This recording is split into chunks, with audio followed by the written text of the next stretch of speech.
During the mayhem at the end of World War II, two police officers set out to arrest famed fashion designer Coco Chanel at her Paris residence. The design icon's lavish life was about to come crashing down as she was accused of being a Nazi spy. She could expect to be stripped to her undies, have her head shaved, and be paraded in humiliation down the streets of Paris. However, despite being subjected to hours of questioning, she was mysteriously freed without any charges being filed. Find out what really happened during the arrest of Coco Chanel and her mysterious escape from justice. The secrets revealed will astound you. Chapter 1. Up from the Gutter. Gabrielle Bonheur Chanel, later known as Coco Chanel, was born on August 19, 1883, in a poor house in Saumur, France. She was the second illegitimate daughter of Jeanne Devol, a laundrywoman, and Albert Chanel, a street vendor who sold work clothes and undergarments. At the age of 11, Chanel's mother died due to tuberculosis, which left her father to take care of the family. However, Albert Chanel, who was not financially stable, abandoned the family, leaving Gabrielle and her sisters in an orphanage run by nuns. It was there that she learned how to sew, which later on proved to be a crucial skill in her career as a fashion designer. The nuns at the orphanage were strict, and Gabrielle found herself constantly struggling to conform to their rules. She was often punished for minor offenses, and the atmosphere at the orphanage was oppressive. However, she would spend hours perfecting her skills and creating new designs, which were later appreciated by the other orphans. Chanel was ambitious and wanted to create a new life for herself, one that was far removed from the misery of her past. When she turned 18, she left the orphanage and enrolled in a finishing school for young women, where she continued to develop her sewing skills. She dreamed of a life of luxury, far removed from the poverty and drudgery of her childhood. Chanel's early life was filled with struggle, but she was determined to make a name for herself. She had a strong desire to leave her past behind and create a new identity for herself. Her early experiences of poverty, abandonment, and being treated poorly by nuns in the orphanage influenced her to think independently and carve a path for herself. Her early struggles made her resilient and gave her the strength to overcome obstacles that came her way later in life. Chapter 2. Social Climber. Nevertheless, after escaping from the orphanage, Gabrielle began to pick up odd jobs as a seamstress, working for wealthy clients who appreciated her skills. She quickly became known for her talent, and it wasn't long before she caught the attention of wealthy men who were looking for beautiful women to keep as mistresses. Gabrielle was not immune to the allure of wealth and luxury, and she began to see becoming a mistress as a way out of poverty. She had the intelligence to realize that since she was not born into high society, she would have to attach herself to powerful men to be accepted into the upper class. She soon became involved with wealthy men, including Etienne Balsan, a French textile heir who would later become one of her greatest benefactors. This was a turning point in her life. Balsan introduced her to the high society of Paris, where she was exposed to a lifestyle she had never imagined before. But for Chanel, Balsan was more than just a lover. He became her mentor, introducing her to the world of fashion and helping her understand the nuances of high society. His financial support enabled Chanel to start her own business, which would eventually make her one of the most famous fashion designers in the world. Coco began to develop her personal style, which would later become the signature look of her fashion empire. Her style was simple yet elegant, and she often wore men's clothing, which was unusual for women at the time. She began designing her own hats, which were an instant hit with her wealthy clients. Her success as a hat designer led her to start creating dresses, and before long, she had opened her own boutique. Her early designs were a departure from the ornate styles that were popular at the time. Gone were the restrictive corsets and long flowing dress trains that were impractical for the modern woman. She favored clean lines and simple shapes, which were a stark contrast to the heavily embellished garments that were in fashion. Coco's style was the embodiment of the newly liberated post-World War I woman, and she started getting the recognition she deserved. She started to create innovation after innovation, including the little black dress in 1926, which changed the vocabulary of women's fashion forever. She began to style women in chic trousers, the famed Chanel suit, and used novel materials that were comfortable and practical. In 1923, she created her famed Chanel No. 5 perfume, which at the time was the most expensive perfume in the world. Marilyn Monroe, probably the first influencer, when asked what she wore to bed, replied, "Why, Chanel No. 5, of course," which of course catapulted sales. Coco was on a roll with success after success. Chapter 3. Always a Bridesmaid.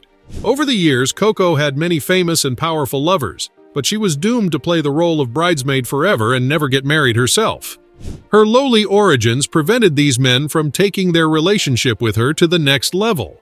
Economic differences and cultural standards of the time made it unlikely that she would ever be married to any of her famous lovers. Fully aware of this fact, Coco used her romantic experiences with these men to secure funding for her business, but more importantly, make connections that could advance her ambitions. Two relationships in particular were very pivotal in the life story of Coco Chanel. Her relationship with Englishman Bendor Grosvenor, the Duke of Westminster, was very significant. He introduced her to the highest levels of English high society and government. In fact, she took inspiration from his tweed jackets and riding clothes and incorporated it into her fashion line. It was through Grosvenor she got to meet future British Prime Minister Winston Churchill in 1923, when he was Chancellor of the Exchequer. Now pay attention to that little fact just mentioned, as it would be very significant to the story going forward. Chapter 4. The Spies Have It. In 1939, World War II broke out in Europe. In 1940, the Nazis invaded and occupied France. Coco initially left her apartment in the Ritz Hotel in Paris and fled the city. She spent the new few weeks plotting her next move. She thought she had successfully guided the House of Chanel through World War I. Maybe she could do it again through this conflict. Giving up was not her style. She returned to the Ritz only to find it was being used by the Nazis as their headquarters. Coco was bent on survival. During the day, she sold her perfume to the wives, no Nazi officers, and at night she was having dinner with the enemy commandants. Now pay attention, because here is where the story gets juicy. In 1941, she began a romantic affair with Nazi officer and spy Hans Gunther von Dinklage. It was this connection that led Coco into a sinister Nazi plot. By this point, many senior Nazi personnel realized the tide of war was turning against Germany, and defeat was inevitable. The plan was to create a backdoor to England to negotiate a surrender deal favorable to the Germans. Coco, being well connected to English high society and government, remember she was friends with Churchill, was the perfect vehicle for such a mission, the Germans thought. Coco then became Agent F7124, and the operation was codenamed Modelhut. Model hat in English, as Coco was known for her hats, and Coco named Westminster for her connection to the Duke of Westminster. The bizarre mission was to secure a meeting with Churchill himself to present the Germans' offer of surrender with honor. Coco could not, however, secure the meeting with Churchill, and the whole operation fell apart. We all know World War II ended in the defeat of Germany. Coco was now in a very precarious position, as she was now a known Nazi sympathizer. So we now return to where our story began, with her being arrested by the French authorities for being a Nazi spy and headed to not only public humiliation, but financial ruin. But as mentioned before, after a few hours of interrogation, she was released without charge by the French authorities. It was rumored that Winston Churchill himself intervened on her behalf. A great escape was pulled off. The French people, however, were not as forgiving, and it was unsafe for her to stay in Paris. Coco moved to Switzerland and actually continued her romance with von Dinklage. Chapter 5. The Great Comeback.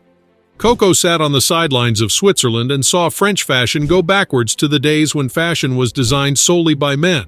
Designers like Christian Dior and Pierre Balmain returned post-war women's fashion back to opulence that turned women into trophies for men to look at. This infuriated Coco. She was convinced the modern woman was desperate for a more practical approach to fashion. In 1954, at age 73, she decided she could not take it anymore and decided to revive her fashion empire. At this point, she had nothing to lose. She and Dinklage had split, and her other lovers were long dead. She knew she had a steep hill to climb, so she was meticulous with every piece of her collection. This was the most important collection of her life, and she knew it. The French press was unforgiving in their criticism. They had not forgiven her for her wartime collaboration. The British were equally scathing, calling her collection the same old thing, nothing new. Redemption, however, came from an unlikely source: American women. They were fascinated by the simplicity of her designs, which were perfect for women liberated and entering the workforce after the war. Luxurious yet practical was what the American female craved. They could not get enough of her fashion. Fast forward to today, the Chanel empire is worth about $15 billion. To think this was built by an abandoned orphan is truly extraordinary. So was Coco Chanel a Nazi spy? The answer is way more nuanced. Hopefully you, the viewer, recognize that Coco was an opportunist of the highest order. She did what she had to do to survive. Her intent in collaborating with the Nazis was to end the brutal war that was ravaging Europe. What would you have done if you were in Coco's place? We would love to hear your comments below. Netflix is being punished by Wall Street and its subscribers. Once a tech darling, Netflix is being battered in the streaming wars. Take a look at our video on Netflix, see where they went wrong, and if a comeback is possible.